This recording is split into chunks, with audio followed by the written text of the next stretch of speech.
And man, thank you so much for joining us today on the podcast, man. Can't wait to talk to you and man, all the massive stuff that you guys are doing, pun intended, bro. Just killing it on all these different titles, man. So I thought let's just kind of walk through like how did this all come together, man? I know there's this like whatnot link. Can you kind of talk about how this all came together? Yeah, well, first of all, thank you for having me on your show. I Big love fan, your bro. Big podcast, fan, dude. man. I love all the energy and love that you like. It's cool when you get on a show and you feel that the hosts actually care and love comics, and probably even more than me, actually. No, your, Probably. your love for the books are just like contagious, and I love it, dude. But Yeah. yeah, so when we started Massive, it was in 2022, summer 2022.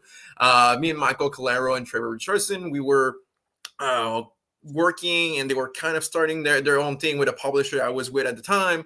That publisher sold, so we got into a position of like, well, we are there, and we after talking together, we saw that we had like a really similar vision for comic books. So we started like brainstorming stuff, and then I just tell him like, well, I was in talks like with Whatnot just to see like if they have this book Ninja Funk they wanted to put on the market, and then we start brainstorming with Jack DeMaio at Whatnot, and then we started this Whatnot publishing imprint.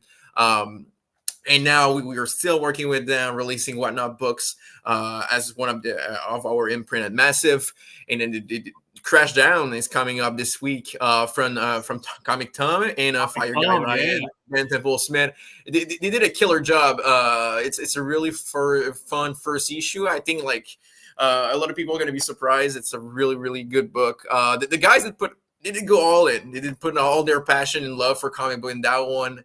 And I get it. You know, it's stressful when you for years you've been online talking about comics, and when it's your turn to do your own, I can't imagine the pressure our buddy had on that one, but they nailed it. It's a super good book. So yeah, so we were all people that like had a similar vision. Me, Michael, Trevor, we are all creator first. We all started as a creator. Personally, I'm a writer. Michael, writer, artist. Trevor, editor and cover artist and colorist. So we are all artists that wanted to make like a company with creator first in mind, and really just like, hey, let's do dope book. And everything we have published so far, it's all stuff that we were like, this is freaking awesome. Let's put it on market. I don't think we ever had like in mind, oh, this thing gonna make so much money, let's do it. Obviously, like there is some titles Nobody has we ever know, said that when they get into comic books, for Kevin. sure. Like there is some title we know that like might be more profitable than others, but like everything Yeah. has been done by with passion for those titles and for those creators. So it's just like been a thrill and exciting journey, because like, hey, it's comics. Like no one is here to become a millionaire. If you are, well, maybe go play with properties instead. But Yeah. and if it's happening, it's gonna happen. Cool. But we just want to make funny books, and I think that's what we are doing right now. Well, we're doing our best to do it. Still learning every day, and that's what I love about the process. You know, we I don't think there is a single day that we are not learning something, and we Yeah. just want to improve our book every month, every day, title after title. So yeah, it's it's an awesome journey so far. That's awesome, man. Yeah, we got a couple folks that just joined. Fabrizio, who seriously, Kevin, is one of the best artists I've ever met in my life. Incredible. He writes for Alterna Comics, has his Oh, own nice. line. Incredible. And then we have KJ on from Denied Comics, and he has a new comic coming out called Kyle Flex. So welcome, gentlemen. Thanks for joining, man. Awesome stuff. Yeah, Kevin, that's awesome. So what Ninja Funk is kind of what started it all then, with the publishing. This is like the first title where you were kind of So jumping in, or the first one we did release as Massive Whatnot Publishing was Alpha Beta, okay. which which is an adaptation of a YouTube show, animated show that like the first episode is like 8 million views on YouTube. So it's and the animation was done by the studio that did Rick and Morty. So and that was from the connection that Michael and Trevor had, because they started at their they started their comic book journey in a way together through Starburns in the past, and that's all the connection was made.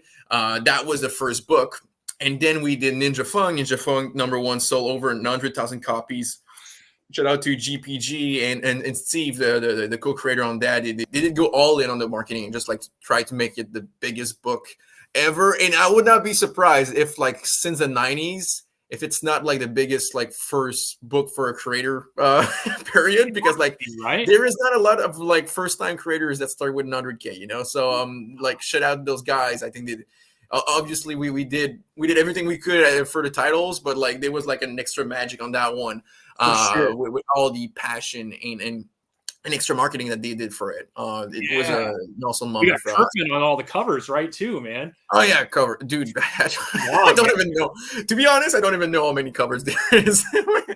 Like seriously, if you're gonna start your own comic book and you could get Tyler Kirkman to do the cover for it, you already are like a step ahead from most people, man. He's Yeah. like so good, man. So good. Yeah, no, I know like the like meeting a lot of retailers, and I know like we are all like whatever you do in the comic space, we are all passionate about this medium, and everyone has an idea. And GPG, well, is a retailer, was a seller and whatnot, and his dream was to make a comic book. But obviously, like being a retailer, doing exclusive covers and stuff like that, you make a lot of connection with artists through the years. So I think if like any retailers has a good idea, you are in a good spot to do it. Just because like you have all those cards that any like first time creators that were not like in the retail space before, just like people that want to make books, doesn't have those connections.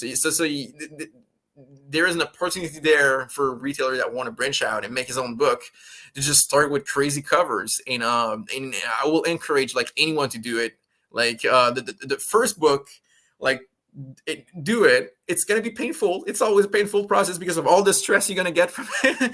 But when it's out there, it's so fun. Like it's one of the best feeling in the world to just like see your book on the shelf for the first time, or just someone come into con and get it signed. It's something special, and I will always encourage like anyone to do it. And you can even call me if you want advice. I'm not like a comic book guru, but I always want people to just like push their dream to the limits, because life is so short, man. So if you dream of doing something, if it's even not comics, like go for it. And even if you suck at it, who cares? You did it, you know, like you do it for yourself. Yeah, like you said, a lot of people get into comics because of the passion and the love they have Yeah. for the medium, right? And then at the same time, right, they have a story that they want to tell. And to your point, man, I mean, obviously you have all these publishers that I think a lot of people want to, try and get published for the first time, right? I mean, I think anybody would like to say like, hey, I got my book published by Massive, right? And that would be huge. But it's so easy to enter into this space now. Not that it's cheap, but it's easy because you got a comic Wellspring that will print your books for you. You got, you know what I mean? Artists, like I get so many like messages from amazing artists that want to work with you. So it's never been easier. It's not easy, but it's never been easier to jump in for the first time. So if you have that passion, man, now's the time to jump on that because you can make your own comic book. Yeah, and it's I would not say easy, but like, but kind of, because like now with the internet, you know, Instagram or Facebook group or whatever, if you are like, even if you don't have like skill as an artist and you're a writer, if you have a story idea and you see someone with a cool skill but doesn't have like too much credit, you know, like, and it could be an opportunity to actually just team up with him and just like, hey, that I have this idea. Do you want to team up with me? I don't really have money, but if you want, we're going to find a way to kickstart that and do something. That could be the start of it. My first book, I did it that way. I just like, it was like 2016. I just in a Facebook group, I'm like, hey, I have an idea for a book. Well, we want to talk about it and do it. Like I had probably like 200 comments. Like there is plenty of people that just wait for that moment of someone, you know, doing this little kick in their butt, in a way of like, why not, you know? And you never know who you will like reach with that little interaction, you know. You could just like find your long-term creative partner that way, and or just like the next big one, just like you needed that person to activate him in a way. So yeah, man, just like I will, it's always, I always sound super cliche when I get into like my do it, but yeah, do it, you know, like. And the first one will never be the best, you know, so don't worry about that. Yeah. So as the publisher, right, what are you Yeah. looking for in talent? I mean, you have some pretty decent names, and then you have some people that have broken in on their own, and now they're publishing through you. Kind of that second round where maybe they kickstarted their book, like David, right? He was doing a great job on his own, and then Massive has just taken it to a whole nother level, right? What do you prefer? Do you prefer people do something kind of on their own and then bring something to you? Or are you like searching constantly for new talent? Like, how does that work out as a publisher? A mix of all those answers in a Yeah. way. Like for example, David, that's someone, obviously I think we started around the same time, so like with Kickstarters or just like at convention and stuff like that. Someone was always running into, and I think for a few years we were like, oh yeah, we should bring that market, and like last year at LA Comic Con, I think I was just like going for my hot dog, because like, if you know me, I have obsession with hot dog at convention. I always have a hot dog. And that's why I'm gonna die at 42, maybe. But bring hot dogs to my funeral, please. But yeah, no, I was walking for my hot dog with Michael, and I see David. It's like, hey, David, when we publish Eric Tungman? And then like the real chat actually started because of the hot dog. And since we released the book, and it did super well. And that's the cool thing also with comics and Kickstarters. And I'm a believer of like the Kickstarter formula and retail in a way, just because like it's awesome to see these creators that started on Kickstarter on his own. And David, the type of dude that was hustling, like going shop to shop, like just to sell 5 copies, but he wanted the book on the rack, a real passionate about comics and his story, So in seeing that, to me, it's like the journey and the story behind it is just so cool, and I think it adds to the book in a way, and that's why I believe like a lot of our supporters at Comic Book Shop that did buy the book is just like, hey, I've seen that guy grinding for years, like let's support that book, and that's always something I say to creators or new people into comics. I feel that comics is so small that people don't necessarily support the content, but more the person behind in a way. And the reason why, and it's just because it's so like the proximity we have in comics, for example, that's the only industry that like retailers are part of the creative process, or just like part of the product in a way. There is no equivalent of that. Like, for example, you don't like, well, it's not a good example because blockbusters are dead, but like the blockbusters were not in contact necessarily with the studios, or just like there were no impact on the industry to an extent of like the creative side of it. But now in the comic book space, retailers are as much important in the creative process in the release than anyone in the pipeline, so it's the only creative medium actually that everyone is important in the circle to make it work. And that, I think that's why the journey is so important, because wherever you started, is everyone in the chain need to support the creator behind to make it work, or at least to make it work to a degree that make it bigger than what it should be. And that's what I love about comics, the community behind, and it's all about the journey of the creator. And I think that there is nothing cooler than just seeing someone that has been hustling and never quitting, or just like having this vision and bringing it to like the mass audience after. And that's something as a publisher that I love contributing and just like, hey, let's do it. And there is stuff like just like we find online, like for example, Astrobots. I see you have the robot behind. That's so cool, dude. The goat. These toys are such good quality too, by the way. Oh, dude, it's incredible. There is like 60, I think, like articulation or something. It's but yeah, like Astrobots. I was seeing like Hector Trueneck online, like posting his art. I'm like, what the fuck, like who's that guy? Kid, man, insane talent. And then when I saw that, I'm like, it's a toy, like, and we just made a connection, and it did happen that way, just like because Hector was posting online. But it's just blowing my mind that it was his first comic book. Like Hector never did a comic before, and to me, that's one of the best artists working comics period right now. Oh, 100%. Dude, it's all watercolor. Like there is Like nothing the time digital of it that. takes to do a sequential art and watercolor is just crazy, right? Oh, dude. Insane, man. It's so beautiful. And then on top of that, you have Simon writing, Oh, dude. who's in the Hall of Fame for the Transformers. I mean, it's like the perfect marriage between artist and writer, man. Yeah, no, Toy Notch, the toy company behind it, like the perfect team up. Yeah. Because like that book was already in production when we did come in. Uh-huh. I saw it on Instagram and I was like, Hector, link me with the people to bring that thing to stores. And when I Yeah. connect with the toy company, they were just like, yeah, the book is pretty much done. I'm like, cool, who's writing it? Simon Furman. What? Like, oh, Kurt, it's even better now.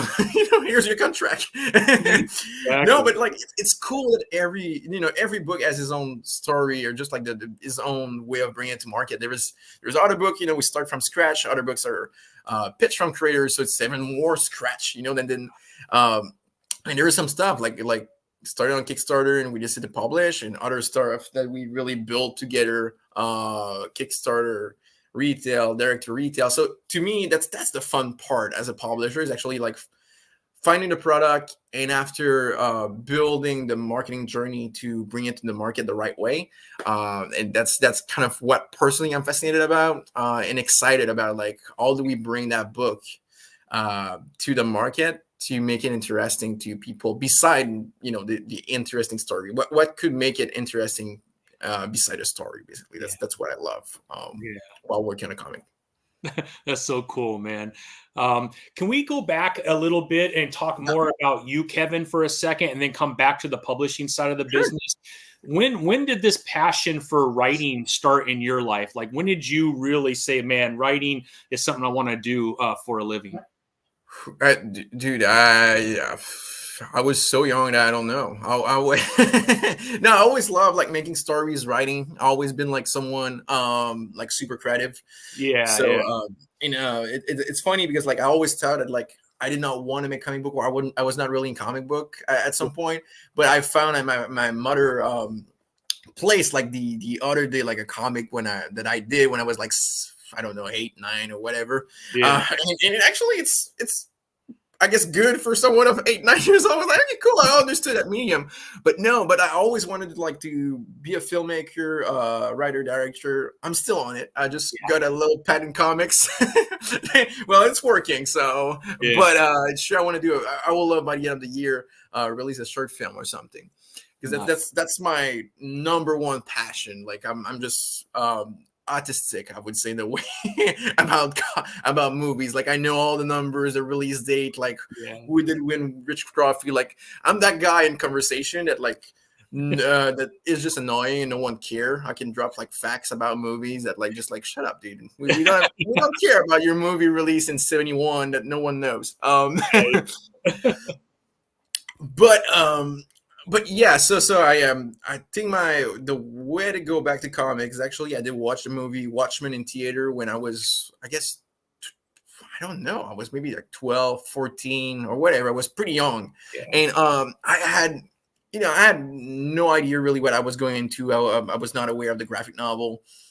I watched this movie, and that movie just blew me away. I was like, damn, that's a masterpiece. But the most important thing to me, it was like the moment I realized that superheroes was not just like punching bad guys and like the cliche thing that you think as a kid when you don't go back to superheroes when you get older. So because I was reading like comics when I was 6, and I was reading the comics for 6, or like the cartoon or whatever. Right. So I watched that movie and I was like, "Oh, damn, that was deep. That was cool." And it was a blue dick, But so I go to my local comic book shop after buying a graphic novel. I start reading and just really get into like Alan Moore. I go back, then I V for Vendetta. After I get into Garth Ennis, like more the Grant Morrison and all those guys that had like a that weird sorcerer vibe to their personality. For And sure. and I just get really into it, and really get like I said with movies, I'm someone that really love numbers Yeah. and understanding stats and stuff like that. So I really start being like into like the stats of comics, because like going to the comic book shop, I'm like, well, wait a minute, there's not just like graphic novels. What is this thing, the monthly thing, and how does it work? And I start asking a lot of questions at the shop. And then fast forward, I offered a guy, I was like 16, and now he's one of my best buddy. I offered him, like, hey, I gotta work for free here. I just want to learn all this freaking thing works. And here's like $2,000. And I just want a small share in the company, and that's the trade. And my buddy was just like, well, why not? Like, it was just like that young dude that want to learn, type thing. So we did it, and I did that like for 2 years pretty much with him. Not just for free, but at some point I was like, no, I didn't learn really the process of like the previous catalog, all the art and work, the pull box, and really the reverse engineering of like starting as a retailer, in understanding like the mechanic before going into publishing. And then when you're a publisher, you try to understand, like a lot of publishers do, is just like, you get there and like, well, let's do 5 covers, and maybe we could, do we print before the ordering? Like I knew all of that before, because I did it on the other side. And also, I think there is no better way to understand comic book buyer than being at the shop and talking to them. So that's all I did learn Ultimate Comics. And I think at 17, I did my first Kickstarter, in my first publishing company as well. That was more like Kickstarter publishing, but and then I started my imprint with Behemoth, which is now Sumerian. And when they sold to Sumerian, that's when we started Massive, when publishing at that time. That's awesome, man. Now, as someone who has this passion for movies, did you get into storytelling using comic books to be able to kind of lay out a story that your real goal was to make into a film? Or did you go into comics and you keep it separate? Your story is for comics, and then this story is for film, and they're completely separated. Almost like a storyboard using your comic. Yeah, right? It's a good question, because like it's weird thing, because like the kind of movies that I like most of the time, it's movies that will not fit, that will not work as a comics. So and because I don't know, like I love like really ultra pretentious stuff most of the time. And a David Cronenberg movie, for example, it's hard to make it work into a comics, because I actually could work, but all I like my comics, I like them like super fast pacing, and more like action humor. In my movies, it's all the opposite. I like the slow burners, and like just like getting into the mood, because I think, to me, it's like really different. I react really differently to comics and movies. Comics to keep my attention, and as you can tell, my attention span is not the best. I'm just like always like and jumping to the next thing. So for me, for a comic, since there is nothing interactive in a way, that there is nothing moving like a movie, is there is a need of always having something to happening. Every panel there is something, there is a joke, there is a sword or something. And that's all I like my comics. And my movies, I really want to be sucked in a world, and most of the time, to be stuck in a world is really like about building the world building, and taking your time and bring the audience into that world. So it's, I guess I want the same thing from both, but in different way. And so no, I approach my comics like comics, I guess, but I guess I don't have the vision of like making, like, I'm not a fan of like a long ongoing, for example, as a reader. I love my miniseries, like short and sweet, like movies. And even like on the movie side, I'm not a TV series guy. I always love like that's 2 hours done, type thing. And I'm kind of the same consumer as a comic book fan. So yeah, no, I would say I keep them pretty separate. And I love it, because at the same time, I don't feel like I'm consuming all the time the same type of entertainment. But as a writer, I'm writing a movie right now, and it's totally different of the style of what I make in comics. If you grab one of my comics, it's just like it's in your face every page and never stop and just crazy. And my movie is still like in your face and crazy, but it's what I would do like in 3 page might take 15 minutes in the movie instead. That's awesome, man. You brought up this point about mini series as opposed to ongoing series. Yeah.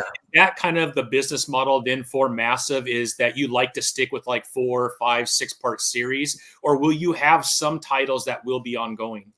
So we love the approach for now, and obviously like I think I love using for now because as a publisher you need to adapt all the time. Oh yeah, I think that every day there is like a switch of strategy or the market change or whatever, yeah, or the interest change.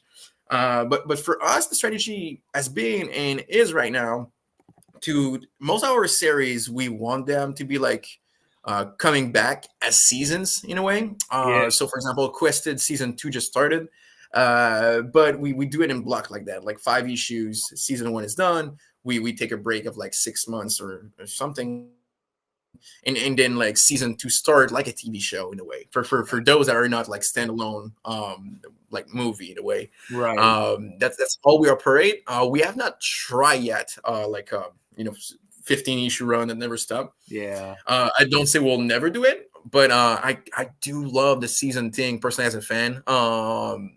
But it's my personal taste. But as a publisher, it's maybe different. We did not do it yet because it's not we did not want. It's more like our project. We had no project so far yeah. that could be an ongoing really, or just like the creator was like, hey, I want to do 17 issues. That did not happen yet. Everything is more seasonal, which is our model for now. Nice, nice. So when we look at some of the upcoming coming titles, right? Obviously, we still have Harriet Tubman that is out there. We have a break on Astrobots, right? That first arc is over, Yep. and we'll be waiting for the second arc. We have this one-shot reflection right here, Yes. which is So pretty that awesome. yeah, dude. This is from Jock, and in his art style is like super singular. When you see Oh yeah, stuff, it's him. yeah, And it's great. he has a way of like building up. It's kind of funny because like talking of movies, that's one of those artists that you feel you're watching a movie. The, Yeah, the way that he built his pages and the way that he frame everything. yeah, And basically that book is a Blade Runner yeah, meet like Under the Skin in a way. yeah, If you did watch Under the Skin with Scarlett Johansson, so yes, there is a weird mystical thing happening with yeah. a Blade Runner world at the same time. No, Exactly. it's a fun one shot. Yeah. Yeah, for sure. I mean, will there be more from this, or it was just the one Uh, shot and the story's over? it was really thing as one thing. That's what it I felt like, but you never know. Yeah, I don't think it will be more, but we never know. There is some movies that has sequel at 35 years after. And then one of my favorite artists is Sean Murphy. Oh yeah. Guy is just spectacular, man. So, you have plot holes, which was a lot better than I thought it was going to be honest, Kevin. I picked it up and like plot holes. What Awesome. the hell is that about? And I just fell in love with the story, man. You have all these different characters from all these different books that never were completed, right? And they're all fighting to get these books completed to save them. It's just such a unique story, man. But then the line, just his art is just insane. Oh, it's incredible, dude. It's not because I'm working with him, but you can find clips of me like 5 years ago of saying like who's your favorite artist, and I was saying like Sean Murphy, like a 2-time out of tree. I've always been like a huge Sean fan. He has to me is like the kind of the perfect overall comic book creator. Like if you look like at your baseball cards, that's one of those that you need CGC, 10 out of 10. Exactly. Yeah, Exactly. Oh, it's such a fun book, and Zorro obviously, and to me Zorro, like when I saw the pages, Yeah. I think as a fan, I'm not as a publisher right now, I think as a fan it's maybe his best interior work that he has ever done. I Ever just done. like love looking at those pages. I It's remember the first time looking at those, like just sticking to some pages, looking at details. There just is like the amount of details in Simon Good, the colorist, just matched perfectly his style. I really just like. so talented, man. It's just every Yeah, it's crazy. Look at that room, like the yeah, detail and the detail, man. perspective. Yeah. It's just he doesn't cheat on anything. When and again, I understand why as a sequential artist, right? And you're it kind of probably gets a little mundane when you have maybe a page or two of Yeah. the portion of the story where you kind of have to stay within that pocket to tell the story. But as an artist, you're trying to make each panel a little different to make it, and it's got to be a little boring. I mean, just talking to artists, they're like, yeah, I hate when I have to do that. It's just so boring. And you're just drawing trash cans behind you. He doesn't cheat on anything, man. He just No, it's goes crazy. all in. It's insane, man. Insane.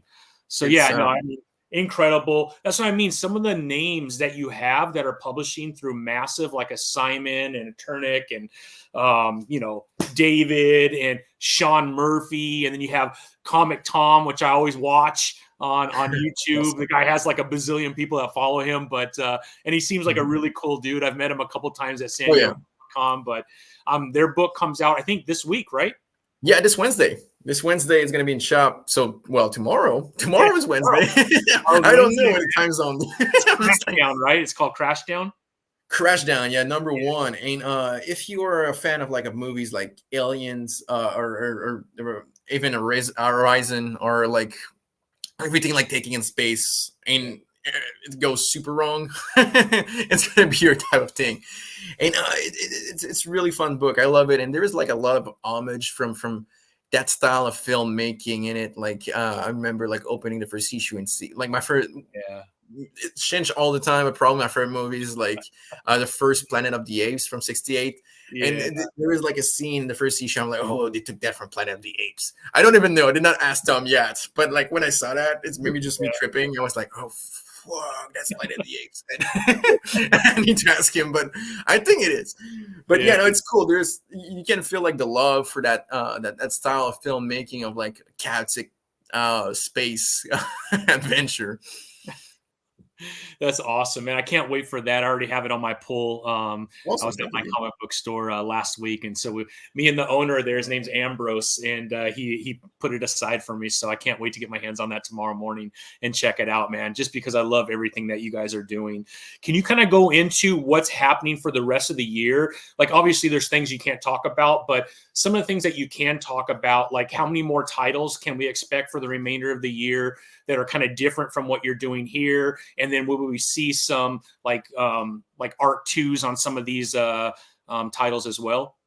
Yeah. Well, we have a big thing that we can't announce right now, but besides that, what I can talk about.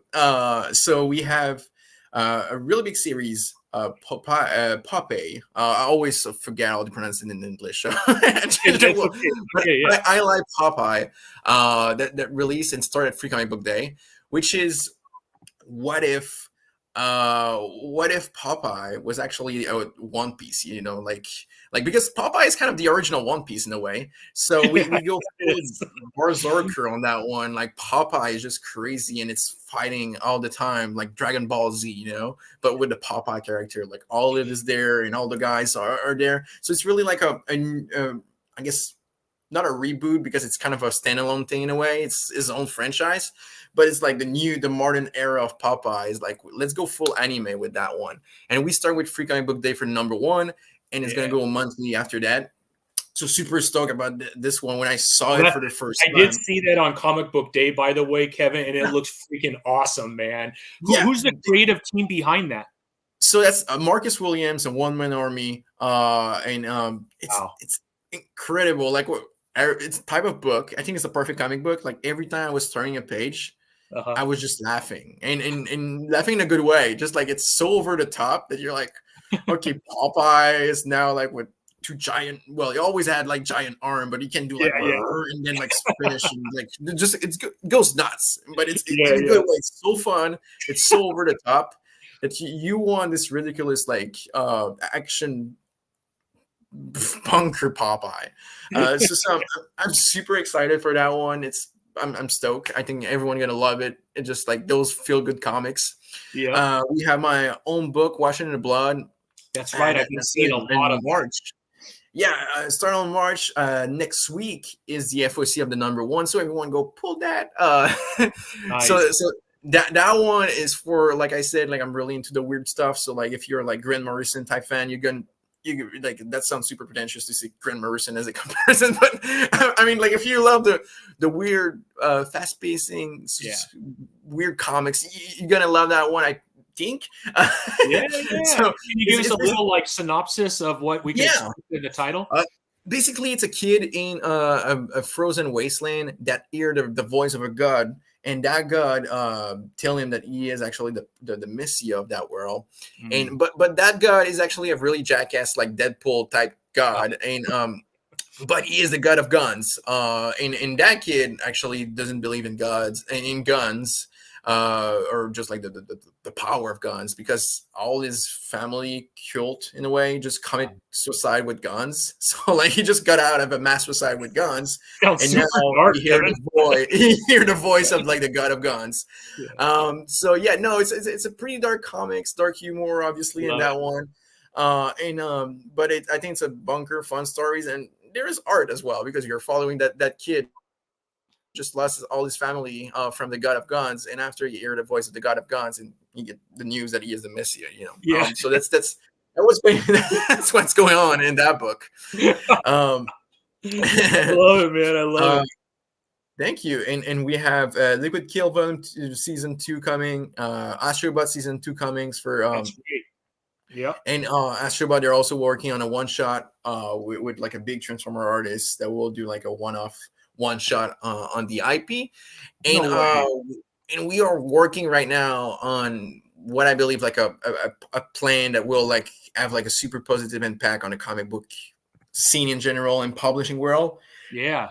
That's my belief, because we've been working on that for months, and I can't wait to announce what we are working on. Nice, man. Not just series, it's the You way have that to we come will. back when you can announce it, man. I would love to know. I will love it. It's not just the series we're gonna release, but it's all we're gonna release them. It's just I'm super excited, because to me, what's exciting about publishing is trying stuff. Like I would not be a publisher if like the only way we publish stuff is like, hey, let's put our stuff in the Diamond catalog and with covers. That's boring to me. That they're like, I want to play with the books.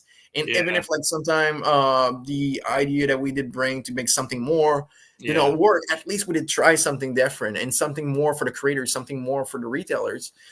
So now we want to push that boundary with all our titles and do fun stuff, marketing wise, and also like a new way of distributing comics to retail. So yeah, exciting stuff. We've been working on that for months, so I'm so excited. That sounds awesome, Kevin. So, obviously you could go to your LCS and you could go through the preview, and you could give them the code on all of the comics to add them to your pull list. But you could also go to massivepublishing.com and you could purchase quite a few of the comics, if not all of them there as well, right? Yeah, you can find all our books on massivepublishing.com. Obviously, that there is some stuff that are exclusive to LCS, some stuff that could be exclusive on the website when we do an exclusive on our own. But yeah, most of our books are all on massivepublishing.com. Yeah. So I put that in the comments Awesome, thank you. so that way people could go over there. I've purchased a few things through Massive Publishing, and it came really fast, so it was awesome to use. Awesome. Yeah. We try and let me know if there is damage on your book. Like we really try to pack carefully, because like there is nothing more frustrating when you get a comics and it's all broken. Like the purpose of comics, I think in the floppy format for most of the people is collecting before reading. So exactly. We want to be really careful with the books, just to be sure that like they come as with the highest kind of condition as possible. So yeah, absolutely, man. Makes perfect sense. All right, so we have all these new titles coming up. What does the Comic-Con scene look for Massive in 2024? Like, are you doing San Diego, New York, a few of the big ones, or a whole bunch? You're just going to be spread out pretty thin, or what's that look like? Oh, we are trying a few things right now, and it's part of our new plan I can't really talk about. But yeah, no, it's sure like the big ones that we try to always be there, and some small shows that we want to do as well, because there are some shows that we like, because like some small shows, which is great, I think, for anyone like publishing or just starting into comics. should go there, because there is some shows that are really focused on comics, and sometimes with the big shows they're so expensive, man. And you get there, and I guess the attendees are not really there for comics. So yeah, there is a traffic of like 2,000, 200,000 people, but like if there was just like 1,000 there really for comic books, well, a small show with 5,000 people, but that show's dedicated comics, it's more people interested in comics in a way, obviously you can reach out outside of the comics bubble when you are at the show and just someone and say like, let's see like a Popeye book, nice, let's try it, but the hardcore fan base is not necessarily at the big shows, which is really interesting with the small shows to just explore and find ways to develop market, or just like to build a stronger core fan base as a publisher, as an artist. So I love doing both, a mix of both. We're still working on the schedule right now, so I can't say like where we're gonna be, but we're gonna announce it super soon. Yeah, and I assume there will be some sort of a calendar on the website for people to kind of find out when it's ready, right? Oh yeah, for sure. Yeah, because last year with the strike, which you never want to, I feel bad for everybody that was affected by the writer's strike and the actor's strike. But the one positive as a comic book fan that came out of that is San Diego Comic-Con was loaded with people that were kind of forced to the center of the facility where, Artist Alley was, and all the different publishers. And when you talk to people, last year from a comic book standpoint was the best San Diego Comic-Con in 100%. years because of that. So I understand completely what you're saying is, normally San Diego Comic-Con, you have so many people there for Hall H to see, all the new movies, which is great, right? There's I think a place for everybody, but unfortunately it's not really a Comic-Con anymore. It's more of a entertainment con, I guess. So I don't know what you call it, but it's not a Comic-Con like it used to be, right, when it was initially there. So yeah, and the thing too, it's not necessarily that people doesn't want to buy comics. It's just like, especially at San Diego, since there is like always a panel or something happening, you don't really have time to be on the floor, and especially the tickets are so expensive. If you go there for with your kids and etc. It's a weekend with hotels and everything, like a $3,000 at least for a family, and you did not even buy any product on site yet. So of course, if you're there with a family or just alone, like another room in San Diego plus the travel or whatever you're flying from, it's a $2,000 weekend at minimum, So I get as a fan that you want to spend the money you have left, or the time, into those panels with like, oh, that's the moment I can see Kenny Reeve on stage, for example. Like, and I will like, if I was that person, I will be dumb to not go there. It's like just that's the moment. Like a comic book publisher, you can buy my book online, you can buy my book at the store. It's not like that was part of the moment in a way. And so I get people not necessarily like being buyers at big shows like that, because they were so expensive. There were so many things like unique experience going on that you need to be there to experience. So that's why for a bigger show, we want as much as possible, like in the future, like create unique experience and moments.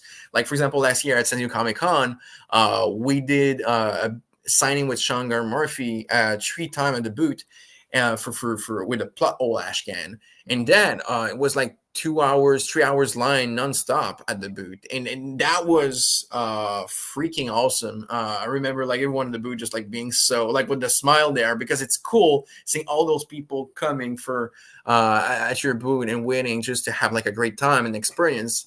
And I think that's what artists and publishers should do more. Find ways to create moments at the booth, because if not, there is no reason to come to your booth. Your books are available everywhere online, and probably 2 streets away from where that person live actually. So that's our goal with Comic-Cons in general. Just find a way to make it an experience, something interactive that you want to stop by, just like what those massive guys are doing this year. We want to be more than just like a place where like a pop-up shop in a way. Yeah, absolutely. No, that makes perfect sense. And I think that's very smart. I think in general, right, you want to be where the fan base is. And I've gone to San Diego Comic-Con, and I usually go by myself. Like my wife's not really into what I do. She thinks I'm a little bit of a weirdo. But I don't know if it's about comics either. It might be other things that cause her to think that. But I have I went to San Diego Comic-Con, right? And it's like $500 for a 1-day ticket. Yeah. If you stay the night, it's like $600 a night. You got your food, and then you're trying to have some a little bit of money left over to buy some things at the Of actual. course. I'm there for that reason, right? So Yeah. you can imagine taking a family. So I agree that man, it makes a lot of sense that you would do smaller shows, maybe a good blend of it, where you're with people that don't have to spend so much money just to get there without having the money to be able to purchase the things that they're looking for. 100%. And the other thing is, a smaller show, since there is not like a lot happening, like most of the show is smaller show, it's just like a floor with people walking boot to boot. So you have time to actually create one-on-one interaction and just like really turn someone into a fan in a way, it's at a big show, people don't really have time or interest, to talk with you for like 10 minutes and learn about your books, because like there was a panel in 10 minutes, Yeah. Okay. Can you hurry up and tell me about your comic, please? Yeah, no. A true believer has a quick question about the Zorro book. I'll wait for him to type it out, but oh yeah, here we go. There's been some concern from folks online why the book was made available through retail outlets before backers got their books. What was behind that decision? Because I guess it started as a Kickstarter originally, right, with Sean? So that was totally part of the campaign, and that was part of the plan. Even if you read the campaign, you see that's all it works. So the campaign was built in a way that actually you were backing a deluxe product. So the graphic novel is a deluxe art cover that it's for the Kickstarter, and we have those floppy that are all premium and limited with like variant covers that are not available at retail. And at retail is the regular version of the comics, basically. So all different covers. And something we did that we thought like was really interesting and something I'm really proud of it is actually we created a new thing on Kickstarter that I don't think I've seen like any publisher doing that in the past, of the retail unlock covers. So what we wanted to do is actually bring interaction from retailers into the campaign and bring backers to retail that way. So it's a double support in a way, because there is a lot of people on Kickstarter that never been to a LCS, for example, or just like never ordered from an LCS even online. And that's the goal, just to create like this collaboration with retailers on Kickstarters. And I think it was so fun personally when we were making a campaign and unlocking stretch goal at retail. And that was the goal, just like all backers and retailers all together to unlock stuff to support local businesses, because that's what the goal was, is actually to support local businesses, because all your SCS are all local small businesses. And that's, I think it's really important to the economy. It's so hard for a small business just to stay open. And when you run a small business coming from a family that had small business all their life, it's all their time, all their life, all their saving, it's people that are passionate about it. We go back to the passion, but I think like if you run a comic book shop, there is no way you don't like it, because there is not enough money in that. It's just like you do it by passion. And for me, it will always be important to support small businesses and people that has like passion for something. And I think the comic book industry, we have an opportunity there to help and to support all the time, small businesses, because the market is built that way. Yeah, no, absolutely. Yeah, True Believer says perhaps it would have been a good idea to make sure backers could get the books either early, or perhaps have the option to purchase a retail voucher or something in the future. Just an idea from him. So so all it works, and was announced that way, is actually that the digital PDF is sent to all backers, and so they all get a PDF when the book release. And also through the campaign, we've been offering like free issues to backers. So every backers, physical backers, obviously got got 3 free books in the bank the campaign, like free issues, exclusive covers as well for them. So the value of the campaign is there. We weren't doing the math of like that's the stuff we get for free. Like, oh, that's cool, and just like it's cool to give free stuff like that to people, and just like that supported the book, Yeah. So yeah, no, it was part of the plan. If you read the campaign, you can see that like that's all we did, build it, and that was a strategy. And so that's all we created the campaign. That's all we build the models. Obviously, like any models, we want to perfect it. Like the next campaign we will change the little thing. We will add something. We'll redo some stuff because we think we are into something right now that all the community could be together, because to us, like as a publisher, it's always been that to bring all the community together. So like if we do a Kickstarter, we want retailers to be part of it as well, because without retailers, there is no comics in period, so. Yeah, no, I think that's beautiful, man. And I love that. I love that. He said, missed the campaign, but I've heard significant negative chatter about the situation. So that's why he was bringing it up. Oh, yeah. Not on our side. Yeah. So yeah, maybe something I'm thinking about for future campaigns. But yeah, no, I mean, I think good feedback, and for sure. Yeah, always there to learn. Yeah, absolutely, man.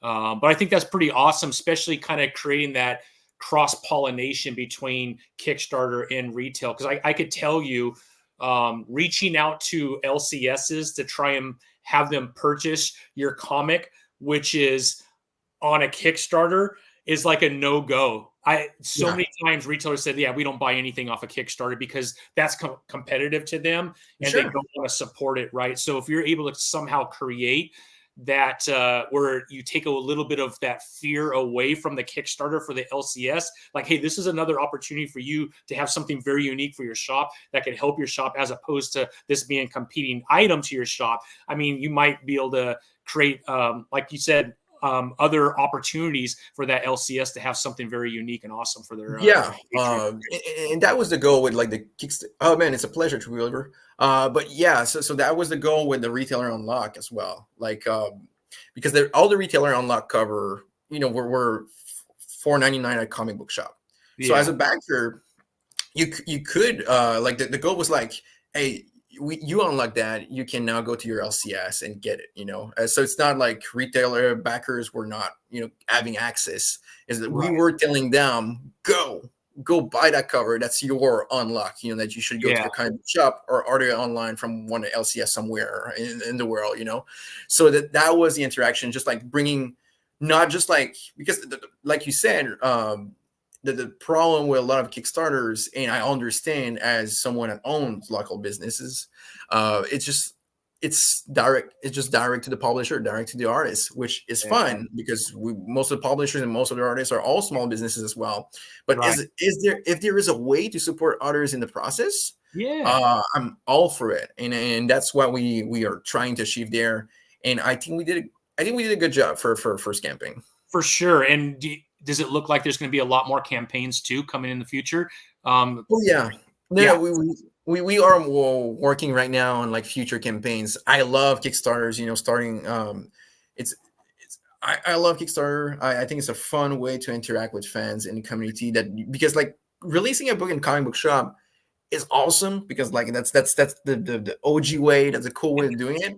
But even if you sell like 50,000 copies, you don't have like a direct interaction with the fans, or like what they think, what they like about the book, what they want you to do. Like this, for example, with the comment section, you don't have that when a book drop in stores. But with Kickstarter, if they like the product, if there is something they don't like about it, it's going to be a direct interaction. That's what I really love. You're just always connected to the readers, the fan, the contributors, and there is no other platform that can bring you that. And I think that having those comments and having like interaction with fans, there is no other way for publishing creative people to actually learn as quick as on being on a platform like that. Yeah. Fully agree, man. Fully agree. Just want to say hi to Chrissy. She had to work late, but she's here. Good to have you, Chrissy. Thanks for coming. Work certainly comes before comic book. Yeah, I hope so. I'm not that cool. Yeah, absolutely, true believer. Please reach out to me, man. I'm on all social media. Yeah, reach out to me on Instagram, TikTok, whatever, man. I'd love to talk to you, my friend. Not a problem.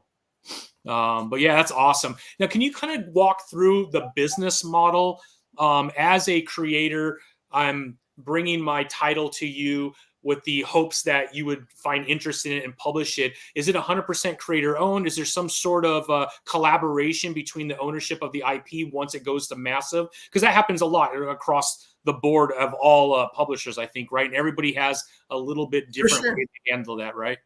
Yeah, even us, we don't have like one model. It's really project per project. There is some books that are fully creator owned. There is some that we split the right with the creative because like different like percentage or whatever, like advance on the book. And there is we don't have like a definitive deal. Like I said, we publish everything with passion. So when there is really a book that we want, we just like, okay, how do we make it happen, and what you're looking for, and what will make you happy and comfortable in the process of creating that book, because we want to make it happen. We want that book to, it's alive, so yeah, so it's really case by case.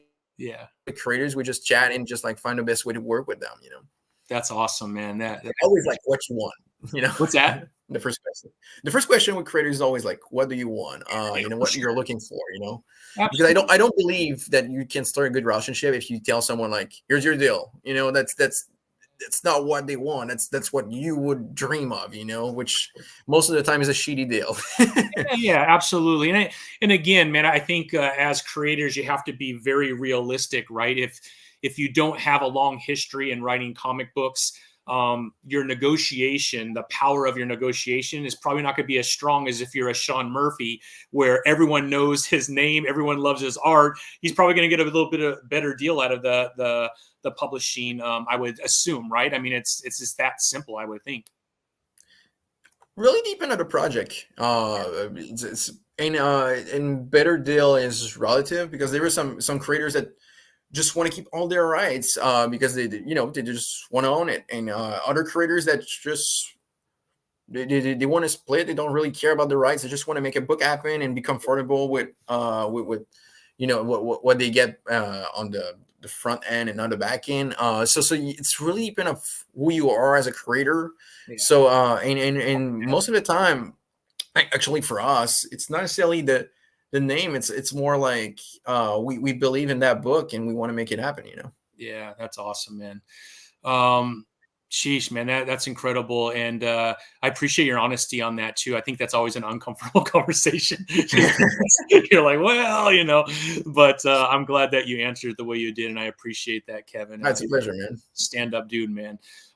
So man, everything that's going on for the remainder of the year, they could go to massivepublishing.com. That's probably the best place, Kevin, you think, for people to have up-to-date information, or do you think social media is a little bit better for people to get that information? Massivepublishing.com is more of online store. There is not like this silly like updates. If you're looking for updates, I will say Instagram is probably the easiest place to get everything. And obviously, like every month, you can find our news station, the Previews World. Yeah. But yeah, I would say Instagram is probably where we update the most. But we are right now expanding our like marketing and social reach and stuff like that. So we'll find us like on the bigger scale really soon. Yeah, I hope. Well, I have a feeling, because it seems like your team is a little bit younger than other publishers within comic books. Some of the other publishers have some folks that are my age running the companies. You're one of the few that actually have a TikTok. You should know that, which I think which is crazy to me, to think that you have these publishers that have been, obviously the big two have TikTok, but I just think it's crazy not to, because if you want to reach that next generation of, I think, comic book fans, you got to be on platforms like that. So you guys are killing it on all of social media as well. And then obviously that people could follow you too, right? At Kevin Roditeli. Yep. I don't know if you do anything separate from what you do on Massive, or different content, or what's going on there. Kevin Roditeli, yeah, I obviously share a lot of like massive stuff, but it's mixed with my own books, my own stuff as well. Yeah, So it's more it's personal, but at the same time, obviously there is a lot of like cross content, yeah. just because like that's what I do. I work with release the massive book, so that's what you're gonna find on my side as well. Awesome, man. Well, Kevin, man, I want to be super respectful. I know it's what, almost 11 o'clock, 11:30. Yeah, 11 right now, but Yeah.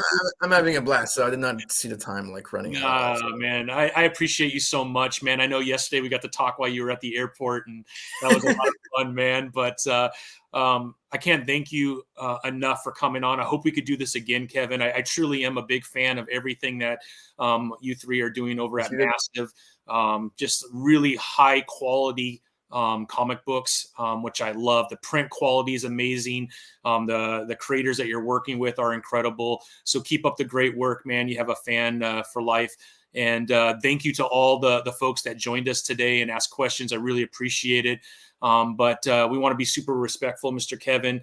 Unless there's anything else that you wanted to get off your chest, man, we'll let you get a good night's sleep. I'm sure you got some work to do in the morning.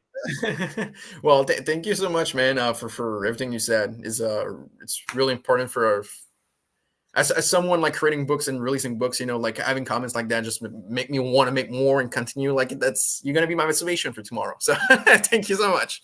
But no, yeah, you can find Massive Publishing on every platform except X. They don't want long names, so it's Massive Publish. But yeah, we'll keep you updated. Like on social media, like I said, we have like some. I believe big stuff coming, so I'm super excited to announce it as soon as possible. Yeah. But yeah, thank you. Yeah. No, I appreciate it. And then everyone, just be on the lookout at your LCS. Right, we have what's it called again? Crash Down this Wednesday. This Wednesday, right? We have Washington Blood in March, and then right after that we have Popeye, right? And those are the Popeye three in May. Talk about, right? Yeah, in Twisted Season 2, Twisted is coming back. Twisted is our really fun action adventure fantasy comics. You should jump on that. That one's by Michael Calero, my co-publisher and partner at the business. So he's killing it with his team. I love it, man. I love it. Well, Kevin, thanks, man. Good night. Have fun in France, and we'll talk to you soon, my friend. Thank you so much. Have a good night. Thank you, everyone in the chat. Bye-bye. Thanks, man. Take it easy, everyone. Thank you.